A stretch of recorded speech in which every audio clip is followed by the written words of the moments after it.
की projectile motion follow करणारी एखादी वस्तू 45 डिग्री मधून जर फेकली तर ती सर्वात दूर जाते. मग याच पद्धतीनं हे जे काही जॅव्हलिन थ्रोअर्स असतात तर हे मात्र त्यांचा भाला 45 डिग्री मधून कधीच फेकत नाहीत. त्यांचा अँगल जर बघितला तर तो साधारणतः 35 ते 40 डिग्रीच्या दरम्यान असतो. आता ह्याच्या मागचं नेमकं कारण काय मित्रांनो, पहिली गोष्ट आपण या ठिकाणी ज्या प्रोजेक्टाईल मोशन बद्दल आणि पुस्तकामधल्या 45 डिग्री बद्दल बोलतोय तो तेव्हाच लागू होतो जेव्हा कोणत्याही पद्धतीचा रेझिस्टन्स त्या ऑब्जेक्टला फेस करावा लागत नाही. इथं मात्र या भाल्याला एअर रेझिस्टन्स फेस करावा लागतो. दुसरं म्हणजे भाला ज्या उंचीवरून फेकला जातो आणि जिथं तो भाला पडणार आहे या दोनही जे काही हाईट आहेत तर त्या वेगवेगळ्या असतात.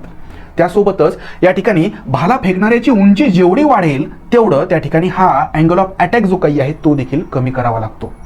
त्यानंतर सर्वात महत्त्वाचं मित्रांनो, या ठिकाणी या भाल्याचा सेंटर ऑफ मास नवीन नियमानुसार सेंटर पासून 4 सेंटीमीटर पुढे घेतलेला आहे. याही गोष्टीचा विचार हे खेळाडू करतात.